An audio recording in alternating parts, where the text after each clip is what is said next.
Hello everybody, welcome to this special episode of the Boxing Science React series, where we're going to be reviewing the training methods of Gervonta Davis and Ryan Garcia ahead of their mega clash on April 22nd. So when a big fight comes up like this, it's a toss-up who's going to win. I always like to look at their training methods, try and get an indication of what they're working on, what their kind of tools to victory are. Obviously, this isn't from a boxing perspective, but a lot of their strength and conditioning can tell you a lot about what they're working on. So let's take a look, firstly, at Gervonta Tank Davis. Crazy medicine ball conditioning going off here.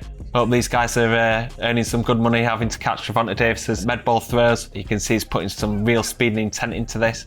I've actually been sent this a few times on my Instagram. People are expecting me not to like this. I don't like it, I love it. I think it's a fantastic conditioning tool.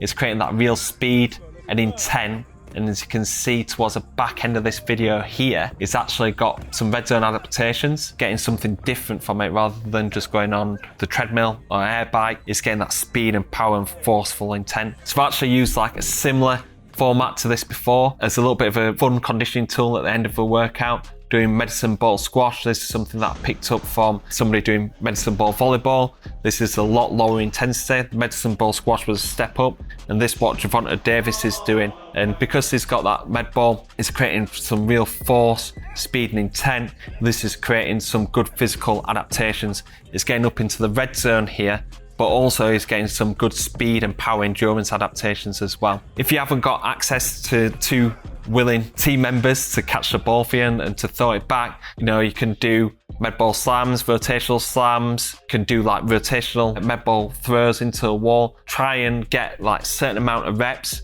in a certain amount of time. So maybe like 10 on the slams, 5 on each side of the rotational slams into like rotational throws, and try and complete this within a certain amount of time.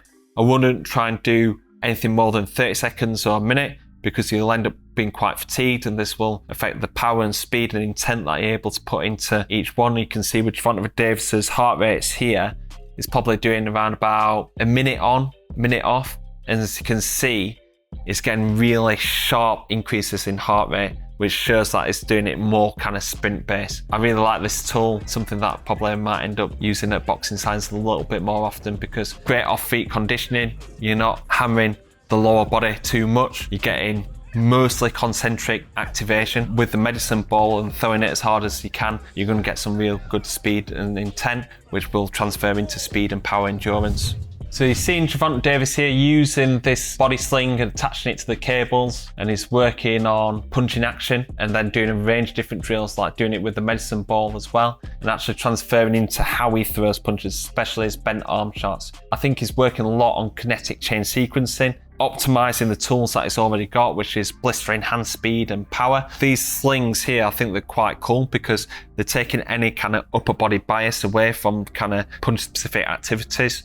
Something that we try and highlight a lot at Boxing Science is on med ball punch throws or landmine punch throws is not use their hands and use their arms as much. It's more from the lower body and trunk rotation. The sling takes away that. You can see that it's really having a good association with the floor here, and then transferring that force from the lower body all the way through to the upper body without any bias towards the hands. I think it's just utilizing the tools that it's got, kind of working towards that power on the bent arm shots, something that I'm going to mention a little bit later on.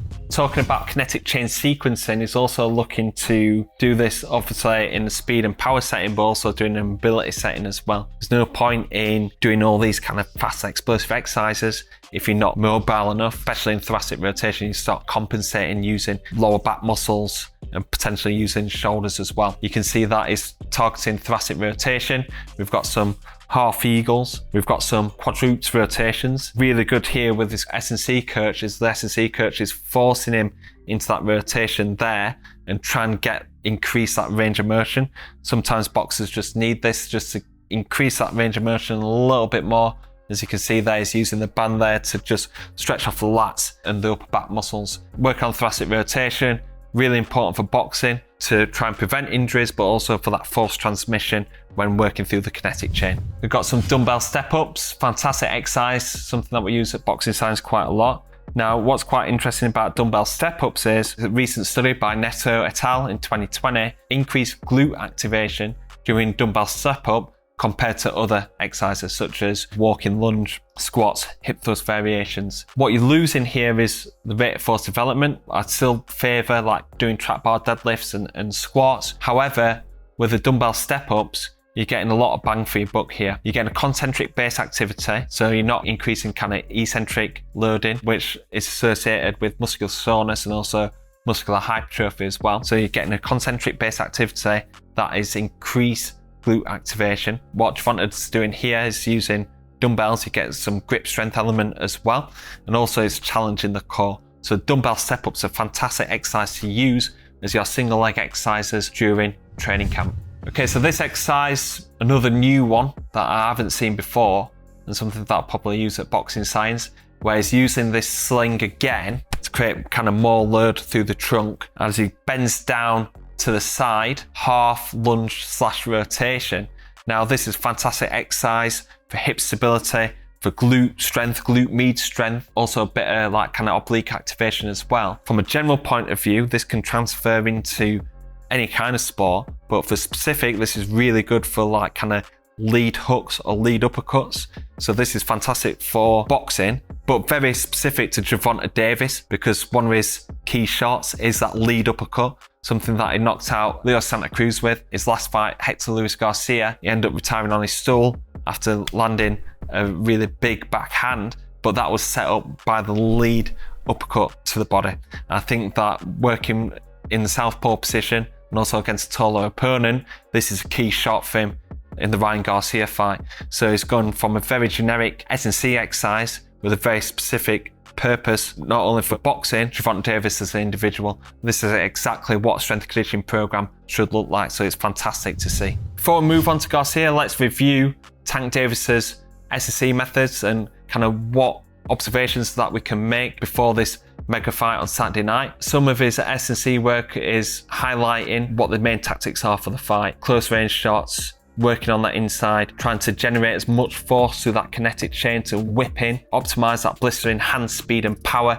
that Gervonta Davis has already got. He's looking to utilize that lead uppercut or lead bent arm shots, whether that's to the body or to the head, something that works really well against Leo Santa Cruz with his last fight against Hector Luis Garcia. Obviously, these were shorter opponents than Ryan Garcia, so he's trying to optimize that as much as possible. So optimize the range, optimize the kinetic chain sequencing and the technique of this as well to make sure that they're landing with maximum impact. And then looking at his medicine ball conditioning, this is highlighting that he's probably working on speed and power endurance. He's probably expecting a longer night than Ryan Garcia is expecting. Potentially the fans are expecting as well. People are looking at this fight and thinking it's got knockout written all over it. I think that there will be a knockout with two big punches like Garcia and Davis, but I think that Davis has got in his mind to try and take Garcia out later on in the fight rather than earlier as well. So this is why he's working on his speed and power endurance going into this mega fight. So now we're going to look at Ryan Garcia's training methods. So the first one here is using the leg press. Now, normally I'd see a leg press, obviously, like from a seated position, laying down, or potentially going back. Ryan Garcia is actually going forward into this, which is fantastic for concentric power, rate of force development. We're not actually getting too much from the glutes.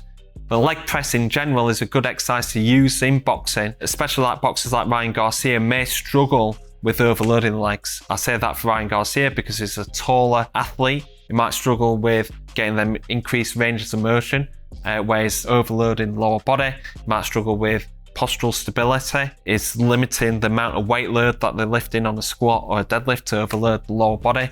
So using leg press is actually quite beneficial. And you can see here that it's getting some weight load on there. It's getting some real speed and intent into the exercise as well. So this looks like a fantastic exercise for Ryan Garcia to increase the rate of force development from the lower body.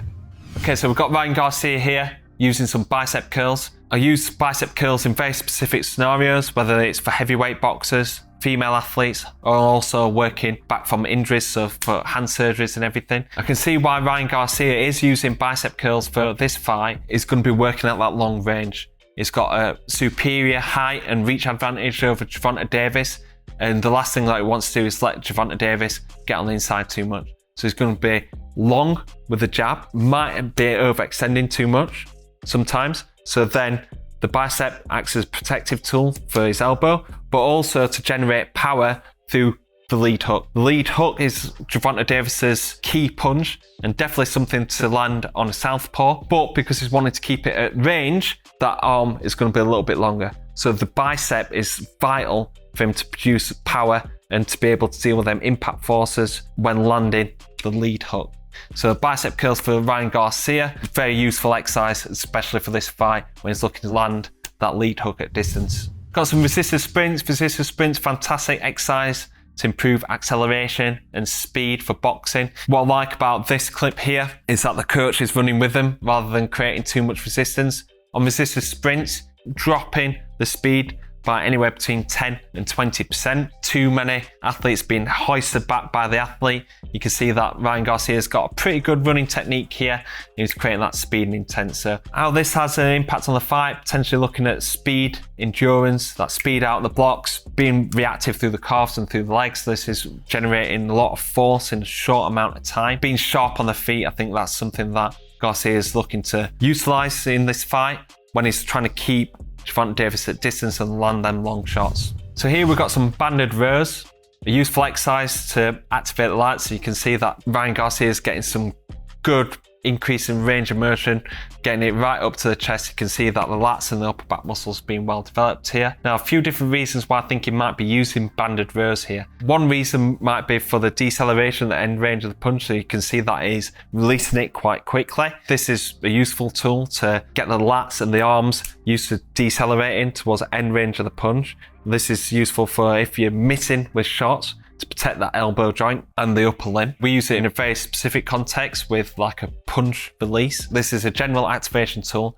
which I can see a good transfer with. Another reason why I think he's using band pulls is because he's increasing concentric demand, but reducing the eccentric demand. He's reducing the eccentric demand a lot on these exercises. In fact, he's reducing the weight load on all these exercises as well. And I think the main factor is for this is because at the catch weight of 136, when he has previously said that he's now a light welterweight at 140.